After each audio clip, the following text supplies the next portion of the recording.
काही दिवसांपासून आपण एका घटनेविषयी सतत चर्चा करतोय आणि त्याची उत्सुकता सर्वसामान्यांच्या मनात आहे आणि ती घटना होती अवकाशातनं आगीचे काही गोळे आपल्याला पडताना दिसले। बरं, हे कुठे पडले ते आपल्याला लवकर कळलं नाही, पण दुसऱ्या दिवशी सकाळी लक्षात आलं की हे गोळे चंद्रपूर जिल्ह्यातल्या राजुरामध्ये पडलेत आणि हे आगीचे गोळे म्हणजे उल्का आहे असं आपल्याला सुरुवातीला वाटलं होतं, पण नंतर कळलं की हे आगीचे गोळे म्हणजे उल्का नाही तर एका सॅटेलाइटचे एका रॉकेट बूस्टरचे तुकडे आहेत। 6 आगीचे गोळे आणि रिंग पडली होती। बरं, ही सगळी घटना कुतूहल निर्माण करणारी होती, कारण सर्वसामान्यांना या घटनांविषयी आणि आकाशात अवकाशात ज्या काही घडामोडी घडतात त्याविषयी नेहमीच कुतूहल वाटत आलेलं आहे। म्हणूनच या घटनेविषयी सुद्धा अजूनही चर्चा सुरू आहे। साधारण आठवडा झालेला आहे या घटनेला, पण तरी चर्चा सुरू आहे। इस्रोचे शास्त्रज्ञ चंद्रपूर जिल्ह्यातल्या ज्या ठिकाणी हे आगीचे गोळे आणि रिंग पडली तिथे गेले आणि तिथून त्यांनी ते सगळं साहित्य जमा केलं आणि पुन्हा इस्रोमध्ये घेऊन गेलेत। तिथे आता त्यावर अभ्यास सुरू आहे आणि त्यानंतर या संदर्भातले अपडेट्स आपल्यापर्यंत येणारच आहेत। पण अवकाशातनं हे गोळे पृथ्वीवर पडले कसे आणि या आधी सुद्धा अशा घटना घडलेल्या आहेत का, आणि जर घडल्या तर कुठे घडलेल्या आहेत अशा घटना, आणि हे तुकडे अवकाशातून जमिनीवर पडू शकतात तर मग जे तारे आकाशात आहेत, जे ग्रह आहेत किंवा इतर जे उपग्रह पृथ्वीवरून वेगवेगळे देश सोडत असतात त्याचं काय होतं, ते जमिनीवर पडतात का, ह्या सगळ्या प्रश्नांची उत्तरं आज आपण शोधणार आहोत सुवर्ण मध्यमध्ये।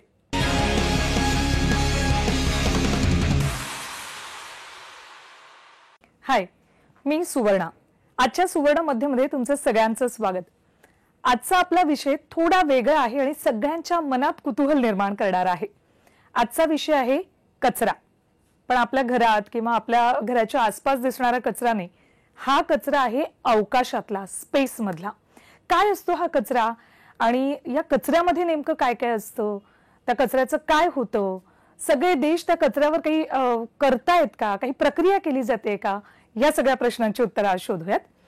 तर अवकाशातला कचरा हा विषय घेण्यामागचं कारण असं की चंद्रपूर जिल्ह्यात काही दिवसांपूर्वी आकाशातून आगीचे गोळे अर्थात ते धातूचे गोळे होते आणि एक मोठी रिंग पडली आणि त्यानंतर याविषयी सगळ्यांच्या मनात कुतूहल निर्माण झालं।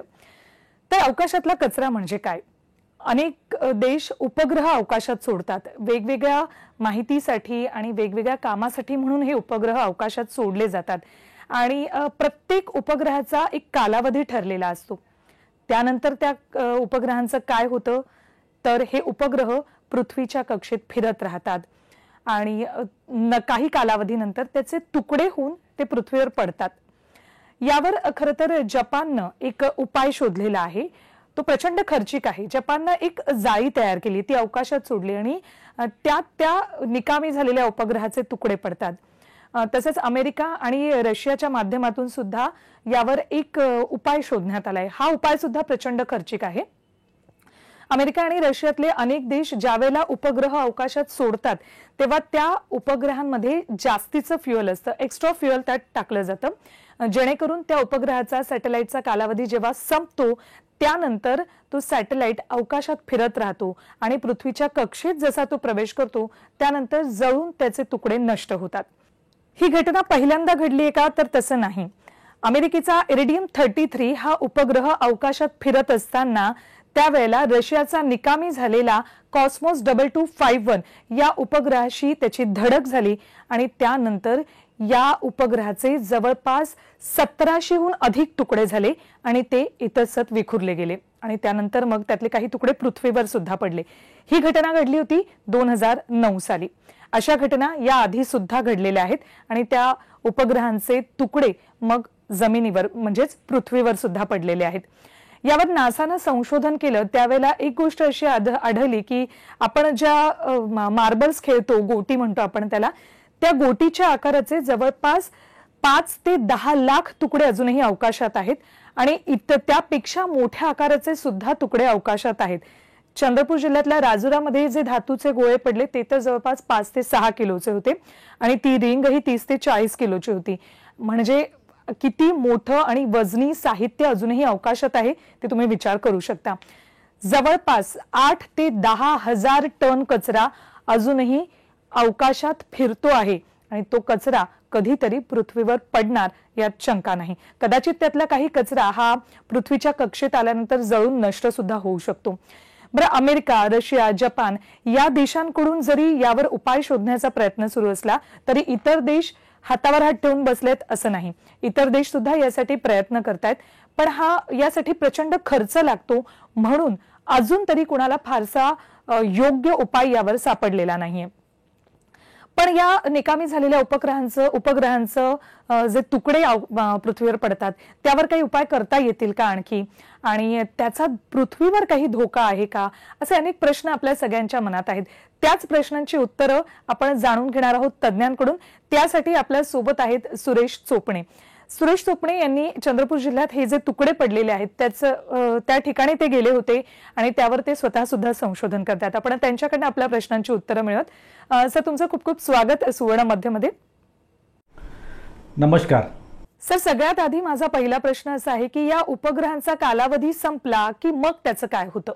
तर दोन मार्ग विशेषतः केले जातात। एक, हे जे उपग्रह आहेत हे जे हाय ऑर्बिटमध्ये जे असतात त्यांना पुन्हा खूप उंच ऑर्बिट म्हणजे उपग्रहांची जी सरळ कक्षा असते त्याच्यापेक्षा उंच आकाशात त्यांना सोडलं जातं, म्हणजे 35,000 किलोमीटरपर्यंत त्यांना सोडलं जातं आणि ते तिथंच कित्येक वर्ष शतकं तिथे राहतात। दुसरं, जे लो ऑर्बिटमधील उपग्रह आहेत, ह्या उपग्रहां जे निकामी झाले की यांना खाली आणावं लागतं आणि खाली आणून मग त्यांना दक्षिण पॅसिफिक महासागरात, ज्याला आपण स्पेस डेब्रिसचं एक ज्याला आपण ठिकाण म्हणतो, तिथे हे पाठवलं जातं। मग असे साधारण किती तुकडे किंवा किती उपग्रह अजूनही अवकाशात आहेत जे निकामी झालेले आहेत आणि त्याचे तुकडे सुद्धा पृथ्वीवर पडण्याची शक्यता आहे? निश्चितच आपण पाहिलं की 11-12 हजार सॅटेलाईट आतापर्यंत अनेक देशांनी सोडलेले आहेत आणि त्यापैकी आपण पाहिलं की जवळजवळ 3,000 सॅटेलाईट हे निकामी झालेले आहेत। काही सॅटेलाईटचा अपघात झालेला आहे आणि म्हणून आतापर्यंत हे जे सॅटेलाईट्स आहे त्या सॅटेलाईटचा कचरा अवकाशामध्ये प्रचंड मोठ्या प्रमाणावर जमलेला आहे। म्हणजे जवळजवळ 1 लाख लहान मोठे तुकडे अवकाशामध्ये हे सॅटेलाईटचे आहेत। केवळ नासानेच जवळजवळ 27,000 जे तुकडे आहेत फुटबॉल आणि त्याच्या मोठ्या आकाराचे ते ट्रॅक केलेले आहेत आणि अजूनही 30,000 जे छोटे तुकडे आहेत की जे अजून खूप लहान आहेत की जे रडारला पण दिसू शकत नाही, इतके तुकडे अजूनही अवकाशात मोठे आहेत। तर हे इतके तुकडे आहेत आणि हे तुकडे शोधायसाठी अमेरिकेने त्यांची जी सॅटेलाईट सर्वेलन्स सिस्टम असते किंवा हे जे रडार ट्रॅकिंग सिस्टम असते याद्वारे निश्चितच ते अशा प्रकारचे जे तुकडे आहेत ते तुकड्याचं ट्रॅकिंग करतात, ते कुठे आहे ते शोधतात आणि त्याची खबरदारी जी आहे ती इतर देशांना ते निश्चितच देतात। परंतु आता मात्र हा विषय जो आहे सॅटेलाईटचे तुकडे पडण्याचं, रॉकेट बूस्टर खाली पडण्याचं, हे फार मोठ्या घटना भविष्यामध्ये मात्र निश्चितच वाढणार आहे, कारण वरती होणारे अपघात आणि पृथ्वीच्या गुरुत्वामुळे खेचले जाणारे हे सर्व जे तुकडे आहेत ते निश्चितच शहरामध्ये पडण्याची शक्यता आहे, जरी आपण कितीही प्रयत्न केला आणि त्याला साऊथ पॅसिफिक महासागरात जरी आपण पाठवत असलो। मग उल्कावर्षाव कसा समजावा आणि अवकाशातनं हे उपग्रहाचे तुकडे पडतात हे सर्वसामान्य माणसाने कसं ओळखावं? उल्का ज्या पडतात त्या उल्का पडण्याची कक्षा जी आहे, अँगल जो आहे तो वेगळा असतो। जरूर वरून खालच्या थोडं तिरप्या याने त्या पडतात, लाल आणि पिवळासा त्यांचा प्रकाश असतो। परंतु एखादी धातू जेव्हा पडतं किंवा अवकाशीय तुकडे पडतात, कचरा पडतात, तेव्हा त्यांचा रंग पण वेगळा असतो। बहुधा त्यांना ग्रीनिश ब्लूइश असा एक टच असतो, त्यावरून आम्ही त्यांना ओळखतो की ह्या अवकाश कचरा आहेत। आणि जो अवकाश कचरा हलका असतो तो सरळ वरून खाली सरळ येत नाही उल्कासारखा, तर तो पॅरलल थोडं 10 डिग्री कलून तो कचरा पडतो, म्हणजे उडत आल्यासारखा तो कचरा पडतो आणि त्यावरून लक्षात येतं की हा स्पेस जंक आहे, अवकाशीय कचरा आहे आणि हा निश्चित उल्का नाही आहे। सर, असे अनेक उपग्रह अजूनही अवकाशात आहेत, त्याचे तुकडे सतत पडत राहणार आहेत पृथ्वीवर, पण यावर काहीतरी ठोस उपाय शोधणं सुद्धा आवश्यक आहे। तर त्यावर काही काम सुरू आहे सगळ्या देशांकडून? आणि अनेकदा सॅटेलाईटचे अपघात होतात, अनेकदा रॉकेट बूस्टर जेव्हा वर जाते तेव्हा त्याचा दुसऱ्या आणि तिसऱ्या स्टेजचा जो कचरा आहे तो खाली पडतो।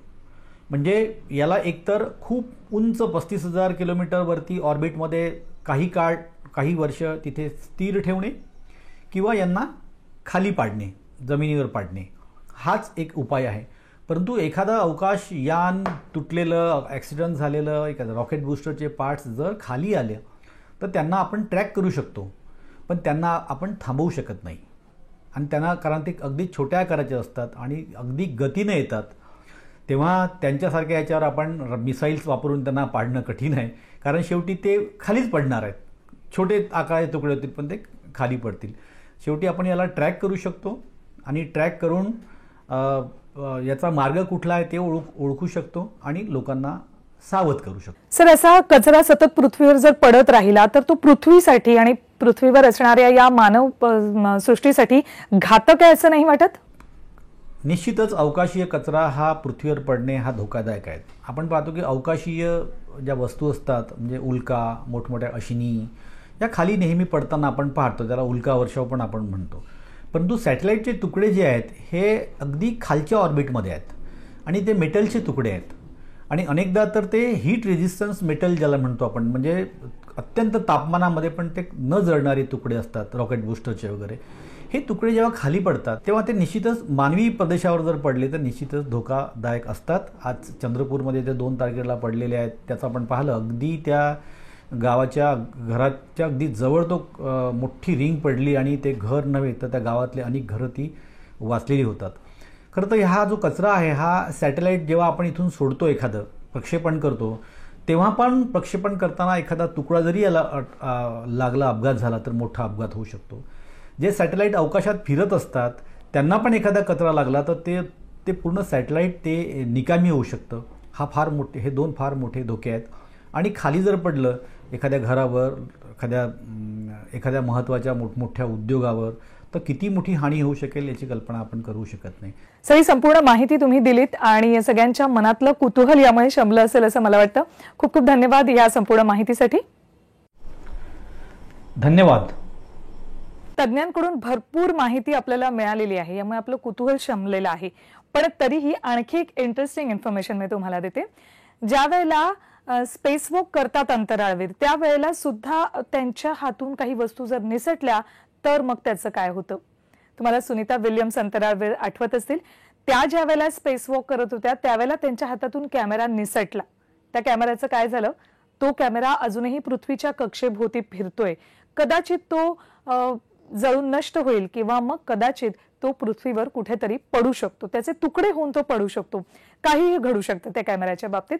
अशाच अनेक अंतराळवीरांच्या बाबतीतल्या घटना घडलेल्या आहेत. स्पेस वॉक करताना त्यांच्या हातून काही वस्तू निसटल्या किंवा एखादा सॅटेलाइट ज्यावेळेला पृथ्वीच्या कक्षेत फिरत असतो त्यावेळेला त्याचा कुठला एखादा पार्ट निसटला तर तो सुद्धा असाच पृथ्वीच्या कक्षेत अवकाशात फिरत राहतो.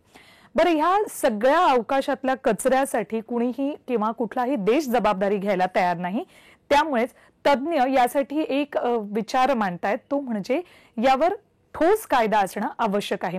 जर कायदा झाला तर मग या अवकाशातल्या कचऱ्याची जबाबदारी तो देश घेईल आणि त्याचं योग्य नियोजन करण्याचा सुद्धा प्रयत्न करेल आणि यामुळे पृथ्वीवरचा आणि पृथ्वीवरच्या मानव जातीचा सुद्धा धोका कमी होऊ शकतो.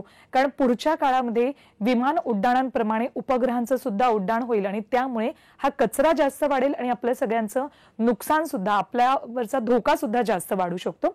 त्यामुळे या सगळ्यावर आता ठोस कायदा पुढच्या काळात होईल त्यावर काम सुरू आहे असं सध्या तरी सांगितलं जातंय. बरं, या सगळ्या प्रश्नांची उत्तरं तुम्हाला आता मिळालेली आहेत. पुढच्या सुवर्ण मध्यमध्ये तुम्हाला कुठल्या विषयावर माहिती अपेक्षित आहे ते सुद्धा मला तुम्ही कमेंट बॉक्समध्ये कळवू शकता. आणि आजचा विषय तुम्हाला कसा वाटला, आजच्या विषयाची माहिती तुम्हाला कशी वाटली ते सुद्धा मला नक्की कळवा. एकतर तुम्ही कमेंट बॉक्समध्ये तुमची मतं नोंदवू शकता किंवा मग तुम्ही मला माझ्या सोशल मीडिया हँडल्सवर सुद्धा मतं तुमची नोंदवू शकता.